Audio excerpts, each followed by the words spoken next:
রাজনৈতিক দল হিসেবে বাংলাদেশ জামায়াতে ইসলামীর নিবন্ধন অবৈধ ঘোষণা করে হাইকোর্টের রায় বাতিল ঘোষণা করেছেন আপিল বিভাগ। সেই সঙ্গে দলটির নিবন্ধন ফিরিয়ে দিতে নির্বাচন কমিশনকে নির্দেশ দেওয়া হয়েছে। তবে দলটির দাঁড়িপাল্লা প্রতীক নিয়ে কোনো নির্দেশনা দেওয়া হয়নি। এ বিষয়টিও নির্বাচন কমিশনকে বিবেচনা করতে বলা হয়েছে। বিগত আওয়ামী লীগ সরকারের সময়ে রাজনৈতিক দল হিসেবে জামায়াতে ইসলামীর নিবন্ধন বাতিল করে রায় দেয় হাইকোর্ট। এক যুগ পর সেই রায় বাতিল করে দিল আপিল বিভাগ।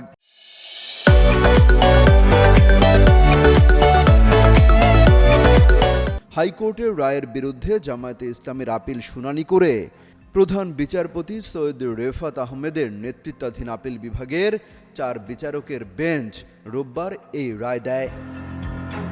ঐতিহাসিক এই রায়ের মধ্য দিয়ে দীর্ঘদিন পর ভোটের রাজনীতিতে ফেরার, এমনকি দলীয় প্রতীক নিয়ে আগামী ত্রয়োদশ সংসদ নির্বাচনে অংশ নেওয়ার পথ খুলল জামায়াত ইসলামীর। জামায়াতকে নির্বাচন কমিশনের দেয়া নিবন্ধনের বৈধতা চ্যালেঞ্জ করে 2009 সালে রিট করা হয়। ওই রিটের চূড়ান্ত শুনানি নিয়ে সংখ্যাগরিষ্ঠ মতের ভিত্তিতে জামায়াতের নিবন্ধন অবৈধ ঘোষণা করে 2013 সালের 1 আগস্ট রায় দেন হাইকোর্ট। একই সঙ্গে আদালত এই রায়ের বিরুদ্ধে আপিল করার সনদ দেয়, যা একই বছর আপিল হিসেবে রূপান্তরিত হয়। রায়ের বিরুদ্ধে 2013 সালে নিয়মিত লিভ টু আপিল করে জামায়াতে ইসলামী।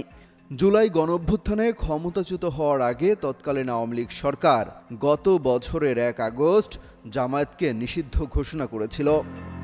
অমিত হাসান রবিন, যুগান্তর নিউজ।